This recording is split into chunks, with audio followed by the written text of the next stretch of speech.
हुकूमत ने फौजी अदालतों पर सुप्रीम कोर्ट का फैसला चैलेंज किया है। इमरान खान साहब के बेटे की आज बर्थडे थी।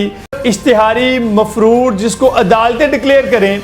अस्सलाम वालेकुम, मैं हूं माजिद चौधरी और आप देख रहे हैं मेरे यूट्यूब और फेसबुक चैनल। आपसे इल्तमास है कि हमारे यूट्यूब चैनल को सब्सक्राइब कर दें, लाइक करें, शेयर करें, कमेंट करें और घंटी के बटन को ज़रूर दबा दें। नाज़रीन, हुकूमत ने फौजी अदालतों पर सुप्रीम कोर्ट का फैसला चैलेंज किया है और इसकी क्या तफसील है वो भी आपके साथ शेयर करते हैं। किन वजूहात की बुनियाद पर फैसला चैलेंज किया गया है। दूसरा, लतीफ़ खोसा साहब ने भी आज एक धमाका किया है, वो क्या है वो भी आपके साथ शेयर करते हैं। लेकिन इससे पहले इमरान खान साहब के बेटे की आज बर्थडे थी, जिस पर पीटीआई चेयरमैन ने टेलीफोनिक राब्ते की इस्तदा की थी, जो कि मुस्तरद कर दी गई है। ये है हमारे मुल्क का अदालती निज़ाम। एक तरफ इश्तिहारी मफरूर जिसको अदालतें डिक्लेयर करें, उसको पूरे प्रोटोकॉल के साथ तख्त पर बिठाने की भरपूर तैयारी की जाती है, और दूसरी तरफ एक बाप अपने बेटे को नेक तमन्नाओं और दुआओं की दरख्वास्त करना चाहता है, उसको मुस्तरद कर दिया जाता है।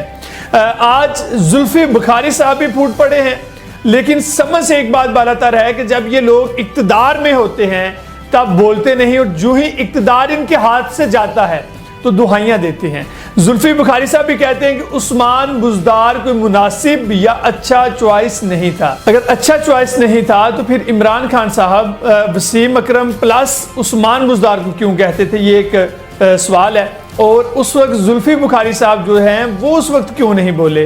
जुल्फी बुखारी साहब कहते हैं कि हमें इस बात के एहसास था, पीटीआई को इस बात के एहसास हो गया था, लेकिन हम इससे जो है वो हटाना नहीं चाहते थे, क्योंकि 2 साल वो इक़्तिदार में रह चुके थे और हम किसी के हाथों ब्लैकमेल नहीं होना चाहते थे। यानी कि किंग ग्रुप जो हमेशा के लिए पाकिस्तान की सियासत का महवर रहे हैं, वो हर हुकूमत को ब्लैकमेल करते हैं और अपनी मर्जी के फायदे समेटते हैं। लेकिन ऐसा बुस्सीदा निज़ाम ख़त्म करने के लिए कोई भी सियासी पार्टी अभी तक कोई इकदाम नहीं कर सकी। और दूसरी तरफ वफाकी हुकूमत ने बज़रिया attorney general intra court appeal supreme court में दायर की दरखास्त में इस्तदा की गई है कि सुप्रीम कोर्ट का सिविलियंस के फौजी अदालतों में ट्रायल के खिलाफ फैसला कल अदम करार दिया जाए। हुकूमत की जानब से इस्तदा की गई है कि इस फैसले पर 5 रुकनी बेंच के जो फैसला किया गया है उस पर जो हुक्म इम्तना है वो दिया जाए। दरखास्त में मुअक्कफ इख्तियार किया गया है कि मिलिट्री कोर्ट्स केस में बनाया गया bench supreme court practice and procedure के तहत नहीं था, और सुप्रीम कोर्ट के 5 रुकनी बेंच का क़याम कानून के मुताबिक ना होने से फैसला भी गैर मुअस्सर हो गया है।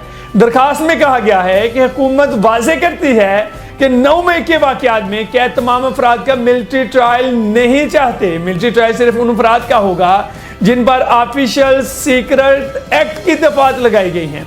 दरखास्त में मुवक्कफ अपनाया गया कि फौजी अदालतें 9 मई वाक़यात में मुलव्वस अफराद के लिए खसूसी तौर पर कायम नहीं की गई। फौजी अदालतें उन अफराद का ट्रायल करेंगी जो फौजी तनसीबात को नुकसान पहुंचाने में मुलव्वस थे। अलावाजी बलोचिस्तान और खैबर पख्तूनख्वा हुकूमत ने भी मिलिट्री कोर्ट से मुतल्लिक फैसले के खिलाफ अपीलें सुप्रीम कोर्ट में दायर कर दी हैं। बलोचिस्तान और केपी हुकूमतों की अपीलों में सुप्रीम कोर्ट का 23 अक्टूबर का फैसला कलअदम करार देने की इस्तदा की गई। इनसे कबल आज वज़ारत दफा ने भी सुप्रीम कोर्ट की जानब से सिविलियंस के मिलिट्री ट्रायल कलअदम करार देने के लिए फैसले के खिलाफ इंट्रा कोर्ट अपील जो है वो दायर की थी।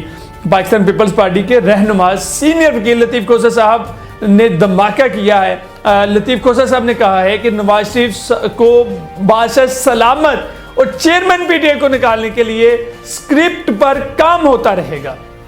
लतीफ़ खोसा साहब ने इस्लामाबाद हाई कोर्ट के बाद मीडिया से गुफ्तगू करते हुए कहा कि हमें अदालतों से इंसाफ की तवक्के है, खुदारा आइन पर अमल किया जाए, लोगों को बुनियादी हकूक दिए जाए।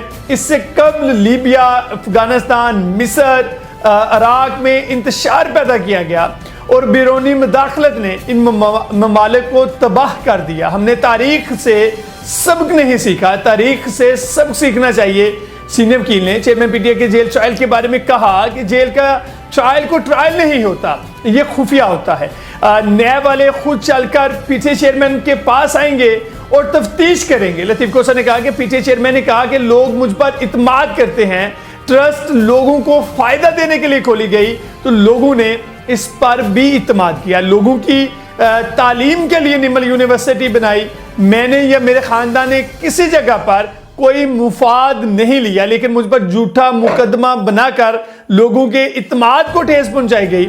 उन्होंने कहा कि हसन नवाज ने वन हाइट पार्क जो है वो महंगे दामों खरीदा, जिस पर क्राइम एजेंसी ने तहकीकात की, लेकिन 190 मिलियन पाउंड केस में किसी को नहीं बुलाया गया, सिर्फ पीटीए चेयरमैन को गिरफ्तार किया गया। अब केस की समाअत मंगल को दिन 2 बजे तक मुलतवी कर दी गई है। मुशर्रफ बीबी की जमानत कबल अज गिरफ्तारी की दरखास्त पर भी समाअत मंगल को होगी। सीनियर वकील ने यह भी बताया है कि चेयरमैन नैब ने मुशर्रफ बीबी के कोई वारंट गिरफ्तारी जारी नहीं किए। अब तक के लिए इतना ही। अपने मेजबान माजिद चौधरी को दीजिए इजाजत। मिलते हैं अगले व्लॉग में। अल्लाह हाफ़िज़।